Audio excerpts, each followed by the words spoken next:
सबसे पहले मैं आपको बता दूं, मैं किसी भी राजनीतिक पार्टी से संबंधित नहीं हूं। I am 56 year old. सन 47 से लेकर के आज तक जब से मोदी योगी जैसे नेता आए हैं, इनने राजनीतिक समीकरण ही बदल दिए, परिभाषाएं बदल दी। आप सबसे पहले एक बात सुनना हमारी, मोदी योगी का जीरो बैंक बैलेंस, गद्दारों के प्रति जीरो टॉलरेंस, जीरो परिवार के प्रति कोई भी ना उनका सहयोग, परिवार से कोई मतलब नहीं, सब कुछ अपना देश के लिए समर्पित कर दिया। और किसी प्रकार का दाग धब्बा, किसी प्रकार का इनके जीवन में कोई कलंक नहीं। जो विदेशों में जाकर के अपने सिद्धांतों से, अपने भोजन पान से, अपने खान पान से, अपने रहन सहन से किसी भी प्रकार का कोई समझौता नहीं करते। हम पत्रकार महोदय आपसे भी चैलेंज करके कहना चाहते हैं, एक भी नेता सन 47 से लेकर के अब तक आप बता दो, इनकी कैटेगरी, इनकी क्वालिटी और इनकी वैरायटी वाला कोई नेता हो। आज मालूम है अन्य नेताओं की पत्नियां और माताएं घरों में क्या कहती हैं? जब दूसरा कोई नेता घर में जाता है तो उनकी मां, बहन, बेटी, उनकी पत्नी उनसे कहती है कि ऐसा नाम कमाओ, मोदी और योगी जैसा नाम कमाओ। बोले टीवी पर उनकी बाहबाही देखते हैं, अखिल विश्व में इनका नाम चल रहा है, अखिल विश्व मोदी योगी को एक आदर्श नेता के रूप में स्वीकार करता है। तो आप भी ऐसा कुछ करो, आप भी ऐसा कुछ करो जिससे पूरे खानदान का नाम रोशन होगा। ऐसे कहते हैं तो वह नेता भी सच्चाई और ईमानदारी को अपने जीवन में स्वीकार करते हैं। कहते हैं जब एक कोई ईमानदार नेता देश की राजनीति में आ जाता है तो उसको देख करके हजारों लाखों नेता भी ईमानदार बनने का प्रयास करते हैं। और जब एक टाइप का कोई नेता आता है तो उसको देख करके ईमानदार भी चोरी करना प्रारंभ कर देते हैं। वो कहते हैं देखो इसने 5,000 करोड़ कमाए, इसने 10,000 करोड़ कमाए, अरे हम क्यों शांत बैठे? तो ईमानदार भी चोरी करना, देश का पैसा खाना प्रारंभ कर देता है। मोदी योगी के आने के बाद से हजारों नेताओं ने अपना जीवन बदल लिया, ईमानदारी का संकल्प ले लिया और देश सेवा का संकल्प ले लिया। तो इनकी प्रशंसा तो करना ही पड़ेगी, निश्चित रूप से करना पड़ेगी। जीरो बैंक बैलेंस एक नेता, बता दूं, एक नेता मोदी के भाइयों के बारे में पता आपको? जितने भी उसके सगे भाई हैं, चचेरे भाई हैं, जो भी रिश्तेदार हैं, उसके बंधुजन हैं, जो भी जहां थे, कोई 10,000 की नौकरी करता है, कोई गौशाला में नौकरी करता है, कोई पतंगों का व्यवसाय करता है, कोई कुछ करता है, जो करते थे।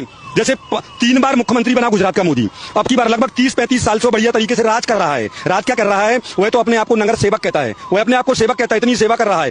एक भी परिवार के सदस्य के बारे में पूरे भारत में कोई भी कहे कि इनने अपने खानदान ने अपने रिश्तेदारों को नौकरी पर लगवाया या किसी को चुनाव लड़वाया, किसी को टिकट दिलवाया, तो हमारा आपको खुला चैलेंज है इस कनॉट प्लेस से, एक भी घटना बता दूं, एक भी, तो प्रशंसा तो करना बनती है। और हम तो कहते हैं हिंदुओं के लिए स्वर्णिम काल चल रहा है, स्वर्णिम अवसर चल रहा है। आज प्रत्येक मंदिरों में दर्शनार्थियों की संख्या बढ़ा दी, सभी हिंदू क्षेत्रों का उनके माध्यम से, उनके निमित्त से जीर्णोद्धार हो गया। आज अयोध्या देख लो, काशी देख लो, बनारस देख लो, मथुरा देख लो, कितनी स्थिति बना दी, क्योंकि वह स्वयं धर्मात्मा आदमी है, जो स्वयं घंटों ध्यान में बैठता है तो उसको देख करके लाखों करोड़ों व्यक्ति ध्यान में बैठ जाते हैं। वह शुद्ध शाकाहारी है, उसको देख करके भारत के लाखों लोगों ने शाकाहार का संकल्प ले लिया।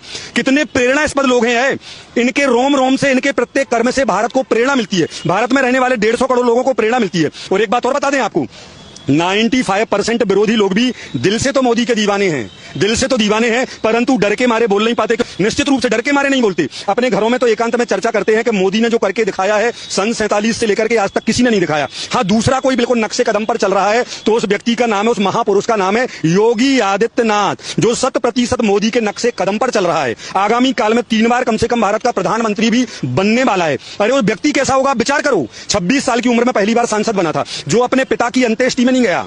इन बातों का जब अपन एकांत में बैठ करके चिंतन करते हैं तो लगता है यार कहना तो बहुत सरल है, अपने पिता की अंत्येष्टि में भी नहीं गया योगी आदित्यनाथ।